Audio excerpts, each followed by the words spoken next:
This is the Chancellor's Report from 89.7 WUWM, Milwaukee's NPR, featuring Thomas Gibson, Chancellor of the University of Wisconsin-Milwaukee.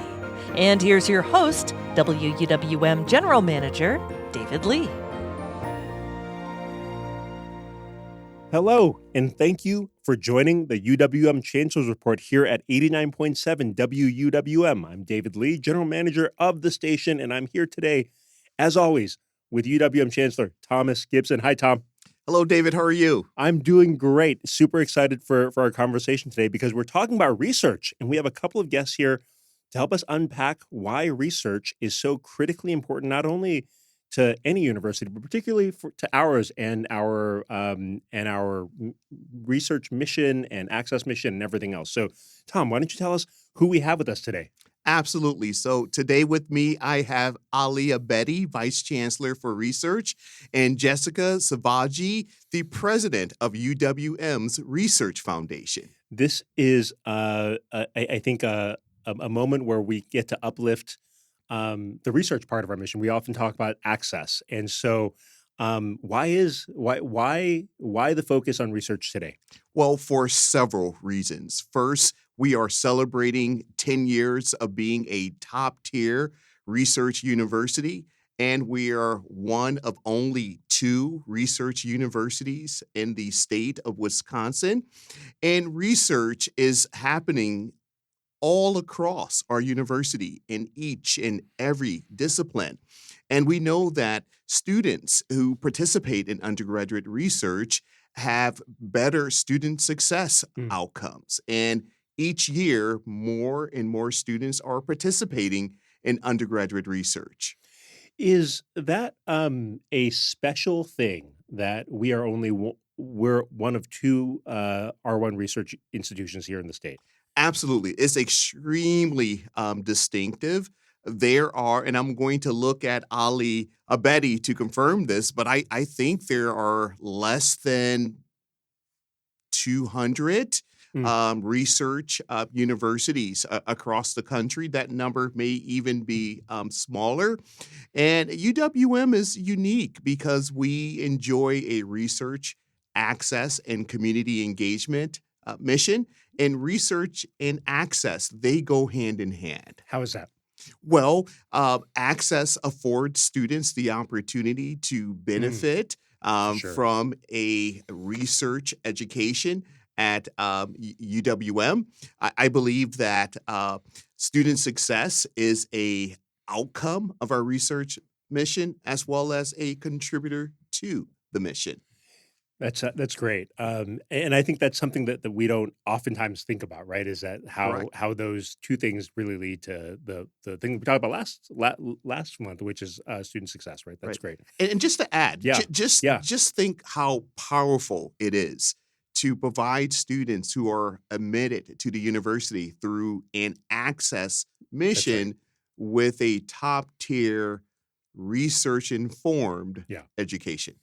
So I want to hold on that and bring Ali into this conversation because when I think about research at a university, I think about graduate students, and this is my experience with people in my life, right? Graduate students in their little offices writing dissertations. But Tom just said that it's also for undergraduate students, particularly admitted, some through this access mission and pursuing their bachelor degrees. How early can students participate in capital R1 research at UWM? What makes UWM very unique in that sense is that a student can participate in research even before joining UWM. What? So we have a program called UR at UWM where the high school student who got admitted to university, they can come and taste research. Yeah. Why that's important? Because they get to discover their passion. They become more motivated and they feel like they're contributing to the problems in society. They feel they belong and engage to university. So that's kind of echoing what Chancellor Gibson mentioned in terms of research and access going together. Because one of the challenges is that if a student comes in through access and is not integrated into the fabric of university, by just going to class and going home, they are not fully experiencing the university. I think that's what makes UWM unique. even before Yeah. coming, you can do research. So what about for like an early, like a freshman? Like what are some of the opportunities are there for them? I was attending the student research symposium actually this last week and talking to some of the students kind of randomly on their posters. And when I was asking, are you a senior or a junior? Yeah. And when I hear freshman or sophomore and seeing the quality of their research, I realize those research opportunities are meaningful, get them excited and relevant to their field of study.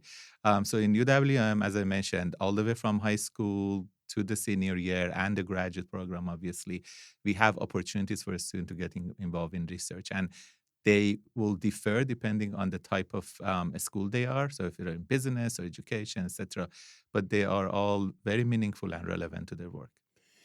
While before we actually got started, we were talking a little bit about the interview, and you used the term basic research and applied research. Can you talk a little bit about what those different fields of research are and what they mean? The way I define them is like a continuum, right? Yeah. So I'm an engineer by the background. So I look at the problems in society. Our faculty look at problems in society and they say, I want to solve this. So that's the applied research. That's where you actually grab a problem which is complex and try to solve it.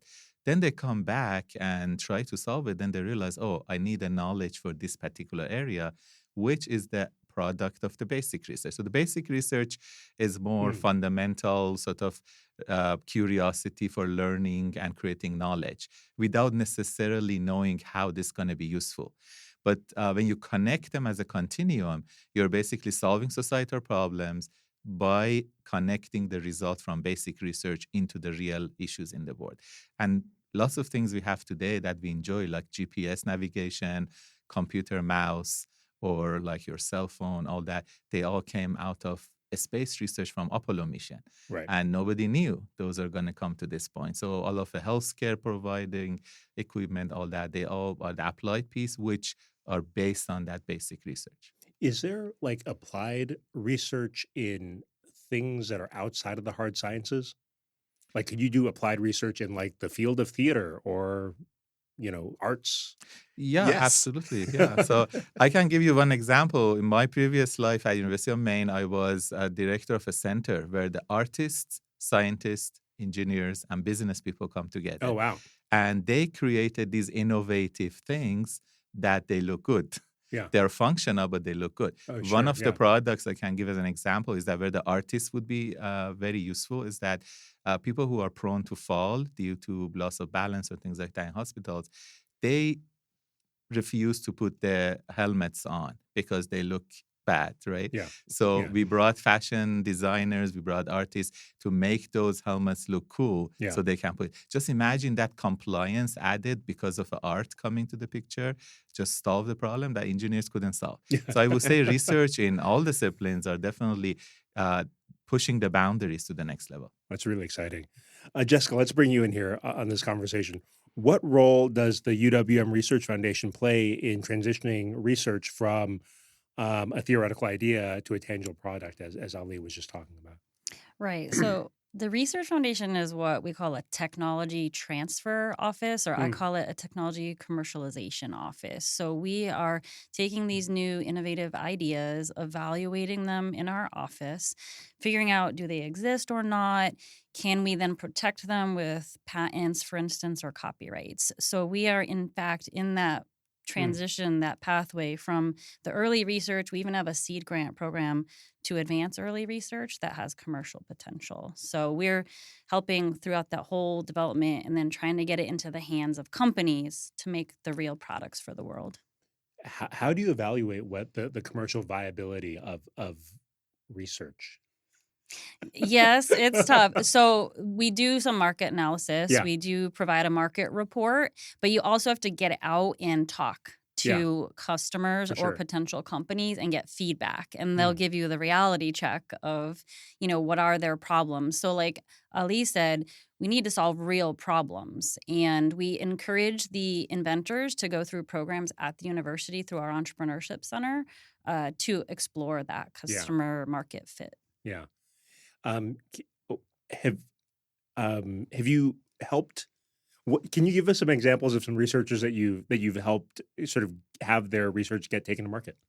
Yeah. So some of our researchers end up wanting to start their own Oh, for companies. sure. And that's Yeah. kind of the trend right now Yeah. is you have to form a startup to get things going before the big companies get interested, honestly. Yeah. Though we do try to directly connect with the companies who exist already. So 3 examples we were talking Yeah. about before the interview were 3 startups. So one came out of physics, and the startup is Conovate.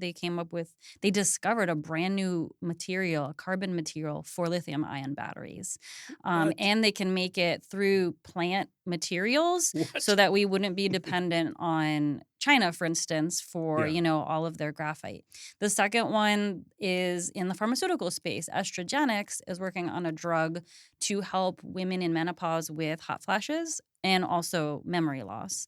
And then a third one in a whole other department is biology. Dr. Yang with T3 Bioscience, they are creating a natural biopesticide to protect citrus and apple crops from getting infected.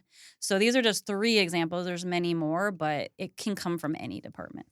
I just read that something like 90% of the citrus crop in Florida has been struggling with this infection over the last 20 Exactly. years. hmm So what you're telling us is that It's on par with the antibiotics they are unfortunately using right now. And so yeah. we would love to get that out of the system of using antibiotics in Yeah. our plants. That's so exciting. Um, but I'm just a simple radio station general manager. So can you tell me when research becomes intellectual property and that process? What's the difference? And is there one? Right. That's so like I mentioned, we do the evaluation Yeah. and we Yeah, do yeah. some what's called prior art searching. So you're trying to figure out, are there any other things out there that they're an exact match? If Yeah. it is, then no luck for us to file a patent. But if there is something novel that we don't see out there as a product or a paper, a journal article, or a patent already, then we work with attorneys to file patent applications, or we can also copyright software and so forth. So that's when you protect the intellectual Yeah. property. And who benefits from the intellectual property being developed at UWM? The entrepreneur, the researcher, the person Mhm. connected to the idea, or the university? How does that work? Both. So, and I also want to say, so this is our 20th anniversary of the Research Foundation. Congratulations. So Happy birthday. we've had 212 issued patents Yeah. since we started, and there's 94 patents pending, just to Yeah. give you a sense right now.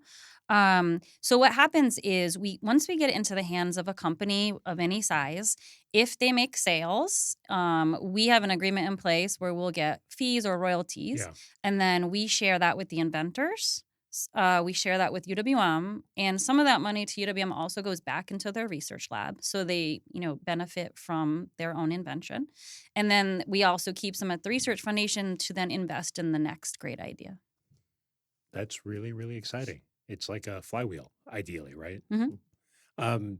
You'd mentioned that a lot of inventors or researchers want to start companies or have to start companies. How do you help launch these companies or these startups? We have a lot of programs. It's Yeah. very hard to be a startup, Oh, for right? sure. It's a little scary. It's a dream So everybody wants, but yeah. nobody wants it when it's actually Right, happening. right. Obviously, we need to help provide money. Yeah. So the Catalyst Grant Program is that first step of trying to get more data for an idea. And a lot of those teams who got a Catalyst Grant have ended up becoming startups eventually. We also have the Engage Mentor programs. We have volunteers who have many years of expertise in various industries that can mentor and help meet up with and give feedback. We have consulting for federal commercialization grants that are provided for startups. And we have an Easy Express license to make it easy for them to get going so they don't have to use a lot of legal help. And we also have educational programs like the one I mentioned at the Entrepreneurship Center. And lastly, the newest program is the Founder Factory. This is a pre-accelerator. We just got a grant from the WEDC for Southeast Wisconsin with 5 area partners. And so the teams that get into that program, they'll get really good concierge education on forming the company, business, financial, pitching, how to talk to investors. So educating them how to be business people, because most of them haven't Right. been a business owner yet. So really excited to launch that. You have a great idea that is going to change the world. Doesn't mean that you're going to be a great business person. True. Right. That's true. correct.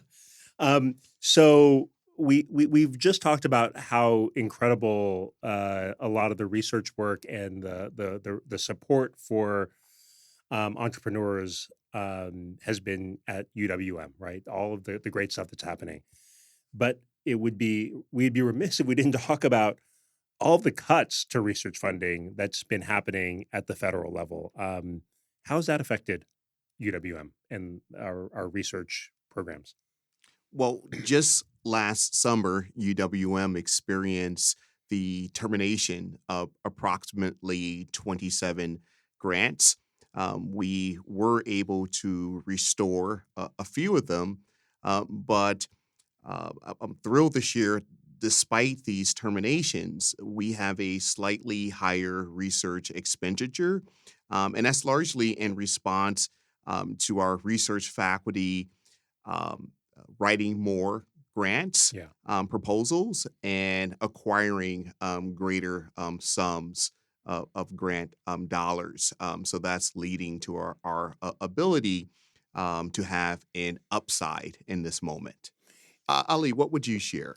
Yeah, that's true. I think I would add that we are trying to diversify our sources of funding. Yeah. So we are looking into foundations for areas that we haven't been looking at really. We are looking into industry. So we started a seed grant program where if a faculty member from UWM goes and works with any industry in the Milwaukee region or southeastern Wisconsin area, we'll give them a seed or planning grant so they can start some projects, and then that will lead into follow-up grant. And as Chancellor Gibson mentioned, faculty are understanding that the federal funding going down, so they are writing more proposals. Yeah. And we also established a research development services program that we help them write better proposals, help them revise the proposals to be matching the new federal priorities and all that. So with all these things, we are trying to fill the gap going forward. So when you say matching some of the federal priorities, it doesn't mean that total federal spending has gone down. It's just in certain areas. Is that what I meant to understand? That's correct. That's I think correct. the pendulum in the federal funding has always been swinging. Yeah. Sometimes goes from basic research to the applied research and vice Yeah. versa. The new sort of norm is that there is a need because of economic situation to push more funding into industry and applied research. And we are trying to kind of prepare our faculty to kind of move into that direction. That doesn't mean basic research is not funded. It Yeah. is still funded, but a little bit at a lower value. And I imagine at some point it will be reversed again. So this has been always the trend.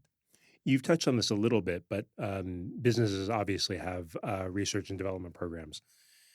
How, outside of potentially funding and doing some of these partnerships, how do businesses partner more deeply with UWM? And do you have some examples of how that works, right? Because we often talk about how businesses are such a key partner for us here at UWM.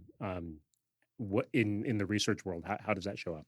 I think, in my opinion, research universities are economic engine of the region. Mm. In the sense that collaboration with the businesses are win-win for both of us. For university, the businesses will provide real-world problems and opportunity for our students. They For sure. provide training for our students. So from educational point of view, we provide a better workforce to go into economy. That's what we want. From business point of view, not every business has enough funding to put $70 million behind their R&D. They might have 1, 2, or maybe 10. Yeah. So UWM can be a neutral ground to help them with their R&D activities if they want to test the product and if they want to remain competitive in the global market, right? So one example is that we have one of our faculty members in engineering working with some of the businesses in the area on developing more efficient and more powerful electronic systems for power transfer. That helps those businesses for their particular sort of area And it also helps people with more efficiency in their homes in future when this technology become mature. So the students will go as intern in those companies. They learn a little bit of work. The problems that those companies have come to us because we have a very unique testbed facility for high voltage and medium voltage testing that is unique in the area. Not every company can replicate it. So it's a win-win for everybody. It's like one resource that is shared with the entire region. And to add, I think it's important to know that UWM is being responsive to industry and business needs through our Office of Innovation and Partnerships. This office serves as the front door, if you will, for business and industry who are looking to be connected to our expert faculty as well as institutional resources. And that causes me to think of our Microsoft AI Co-Innovation Lab, as well as the work that's being done with the Connected Systems Institute to support small and medium-sized manufacturers. I would also add we have an industry partnership center in the water space. So for water technology, we have a new industry center for concrete advancement. And we're also part of a grid energy center as well. So we're very involved with industry. And then my office gets pulled in to help them if an invention is created during the joint research that we're doing with industry, then we can license it right to them so they can file patents on it or work with us to license it.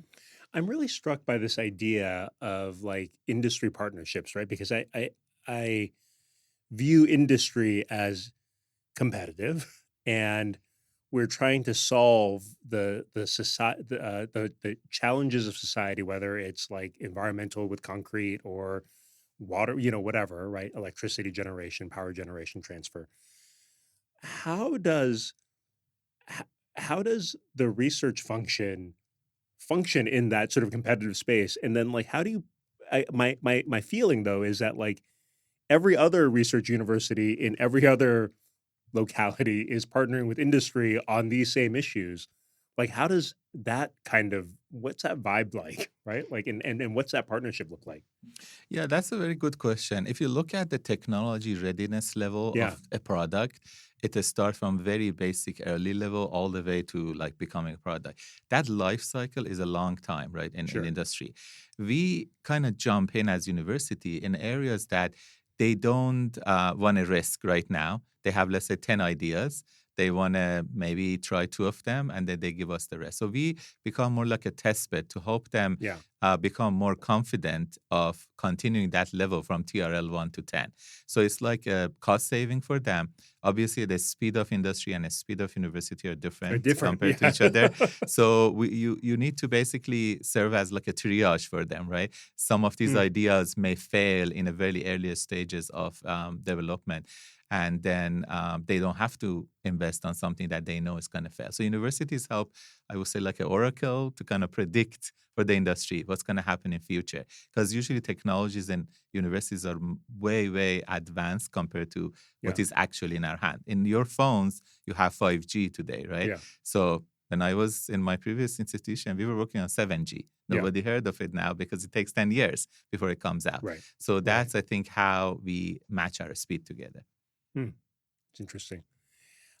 We've talked a lot about research, both in theory and in kind of like the applied sense. But I want to hear about some of the most exciting research projects that you've heard about recently at UWM. What's happening right now that's exciting outside of some of the things we already talked about? Well, in March of this year, I had the opportunity to attend Research in the Rotunda. This is an opportunity for our students to present their research that they worked closely with our institutional faculty. And 2 projects that really stood out for me was one on creating spaces for all. It is an accessibility project for theater patrons and ensuring that their experiences are inclusive.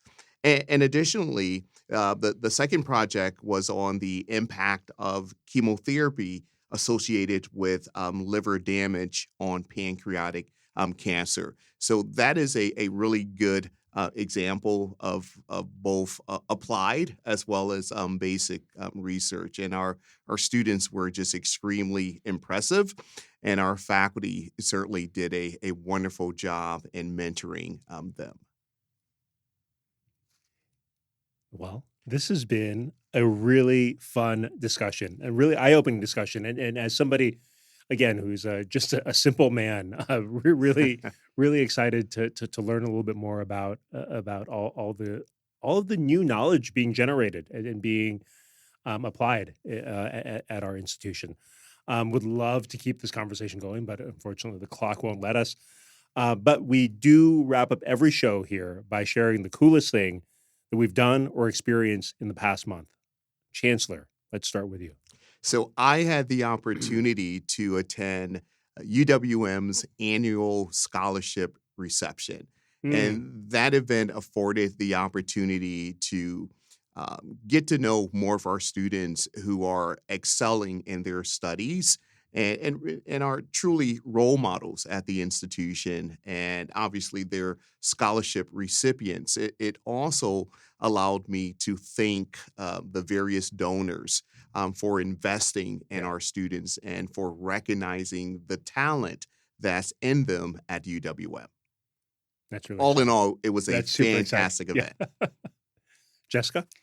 I'll have to tell our annual First Look Forum pitch event. So we partnered with our area universities. We had 9 pitches, and we had 3 startups pitch. One was focused on pharmaceuticals for neurological disease.